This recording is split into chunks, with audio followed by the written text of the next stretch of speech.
So are you guys sick of RTX content yet? I hope not, because we got lots to talk about. Do you want to be cooler? Do you want to be more desirable? Well, you're in luck because right now you can own your very own Jay's 2 Cent swag and immediately be the cool kid on the block.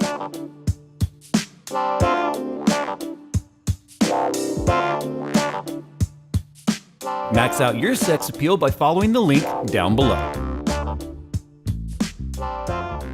Okay, now SLI is something that has been really kind of a point of, well, I guess non-relevancy over the last couple of years, because with Pascal, they kind of did away with 3-way and 4-way SLI. I used to run 3-way SLI with my 980s and my 780s, and it was kind of a thing where people were like, SLI is sort of dead, NVIDIA doesn't care anymore. So obviously by them using NVLink on these cards, which is extremely higher bandwidth than any even HB bridge that we're used to in the past, we are going to be testing some SLI to see if this is scaling well, because with the massive amount of bandwidth now that NVLink can carry, we're going to test it. But here's the problem. I have OCD to a degree, and I just can't do mixed cards. I could have taken my 2080 Ti Founders and then taken my triple slot EVGA card and put it on the second slot and it wouldn't have interfered, but that's okay because we've got two MSI Gaming X Trios that we're going to use today. Custom PCB, custom power delivery, and a massive amount of cooling. So this is the MSI 2080 Ti Gaming X Trio. Can you tell why they call it Trio? It's got 3 fans. It is a custom PCB. It's got triple power plugs on here. So it's got 2 8-pins and a 6-pin, obviously because of beefed up power delivery. Massive heatsink. As you can see right here, it's got a smaller fan in the front. A lot of people were like, why the smaller fan? Well, this piece is actually removable. As you can see on this card, I removed it to put in our NVLink bridge. There's actually 2 screws that you have to remove to take this piece off. I'm not a fan of that because easy to lose those screws in that piece or whatever. It would have been nice if they had made it so it was just like a slot that could pull in and out, just like the cover for the NVLink on the Founders card. But this right here should hopefully give us a good advantage when it comes to the other guys who are gonna be doing SLI videos right now, AKA Steve, Gamers Nexus. I'm coming for you with these bad boys, and I've got a trick up my sleeve. Hope you're watching. But by the time you watch, it's already happened. So I also put my X299 Dark from EVGA back on here, which has my 18 core, 36 thread, Intel 7980XE. There's 2 reasons why I did that. One, I mean, graphics score is what we truly care about when it comes to the GPUs. So the CPU gives us a nice combined score for that world record spot, which we're gonna get today. But it's more or less, I changed this from my 8700K Maximus board because of the slot spacing. The Maximus board has a 4X slot up top, and the first 16X is actually slot 2, which pushed the card down 1, which made it completely sandwiched to where the 2 cards were touching and you could not use it in that config. So that's something you need to keep in mind. With the beefy size of the cards these days, if you are going to be going with an SLI setup, definitely not cost effective, but the elitist and the enthusiasts out there will probably do it. If you're pushing these cards up against each other, which is very easy with these being 2.5 to 3 slot cards, you need to keep that in mind. So you need at least a 3 or 4 slot spacing. We're using 4 slot right here. As you can see with the triple card, leaves 1 slot in between. Now I did do temperature testing with it sandwiched. The top card hits 84, 85 immediately with the fans on 100%. Bottom card sits in the high 50s, low 60s.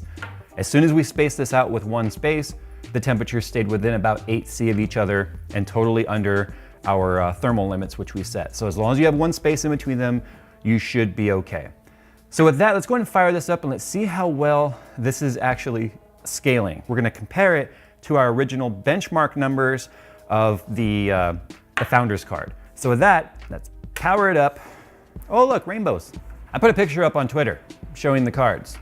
And most people were like, oh my God, the RGB puke, blah, so sick of RGB, blah. You know, at this price point, if it didn't have RGB, I bet you'd complain too. So in preparation for these behemoths though, I've got my 1600 watt, it's a gold rated PSU, but we're not gonna be using a whole 1600 watts. I've got headroom. I've also got a 6-pin PCI Express plugged into the motherboard for supplemental power so that it's not pulling all those watts just through the traces in the 24 pin. So it's being directly supplemented to the PCIe, which can help with overclocking stability. But again, I've got a total of 6 PCI Express cables hooked up to this. We're also gonna be using Precision X1 for our overclocking, because not only are we gonna SLI, these are overclocking cards. If we don't overclock them, what is the point of having them? Custom PCB, custom cooling plates, big ass heat sinks, 3 fans. If we don't actually overclock these cards, I mean, we're just leaving performance on the table.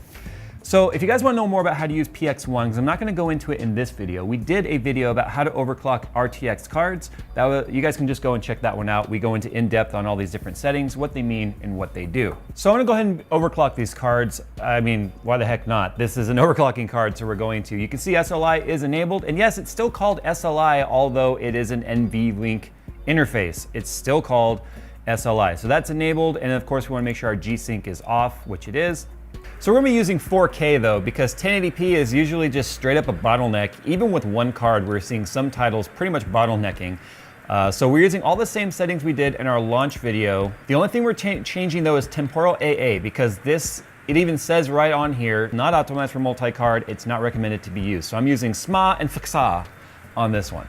To give us a baseline, just so we know, my EVGA RTX 2080 Ti XC Ultra, which is another custom cooler option, gave me 65 FPS in 4K. Our founder's card gave us 66. So within 1 FPS, which is kind of expected.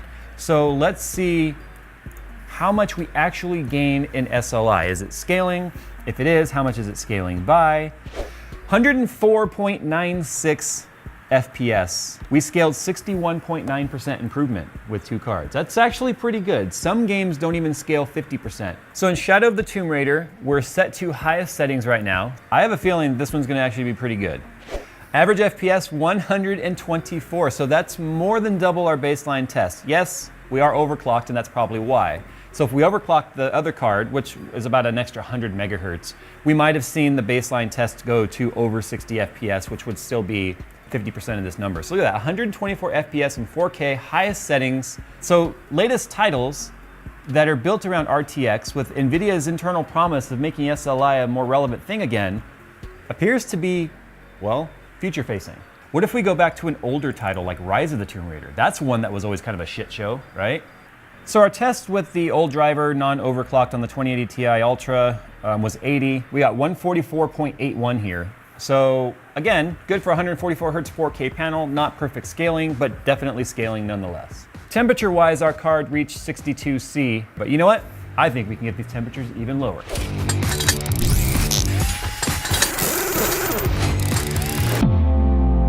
Yo, where you at, Steve? Huh? I bet you didn't see this coming.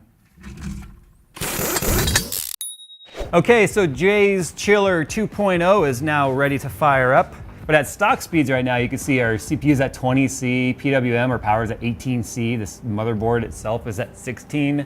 But we're gonna go straight to 3D Mark with our overclocks and our GPUs, and we're gonna see exactly how we do. All right, so 13,789 in Time Spy Extreme, a graphics score of 14,532. That is massive in Time Spy Extreme. And if we go ahead and compare these results online, Time Spy Extreme for 2-card scenario, number 1. Where we at, Steve? I should probably shut up. He's probably going to smash my score, but that's fine. 13,789 combined score gets us number 1 in Time Spy Extreme. We are going to go ahead and just run through the gambit. We're going to go through all the Time Spies and all of the Fire Strikes and see where we land. Obviously, we're going to be in the top very high percentile because not many people are running this config. So as long as people are taking time to get their setups going, I'm gonna take the leaderboard while I can.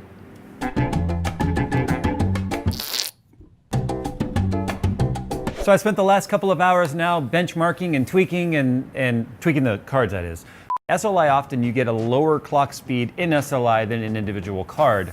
So one thing to keep in mind. So here's what we ended up with. If we go over to 3D Mark, Time Spy Extreme, and we go to 2 cards, look at that.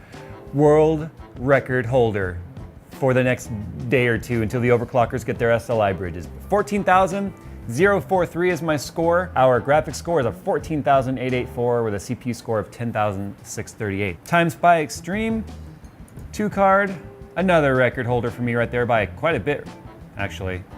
2,670 points-ish higher than number 2 right there. Again, if you look at our total score, so you can compare your graphics scores if you have this test. So we got a graphics score of 14,884 and a CPU score of 10,368. So moving on to Fire Strike Ultra. Once again, World first by about 800 points right there. 17,633 graphics, 34,966 physics score.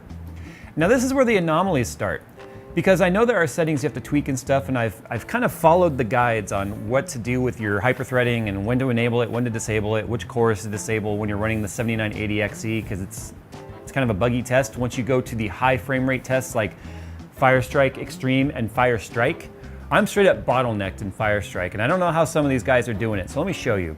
Firestrike, if we go over here to 2 cards, you can see my same setup, even though these are the same processor and these are running 2 1080 Ti's, I drop all the way down to number 24.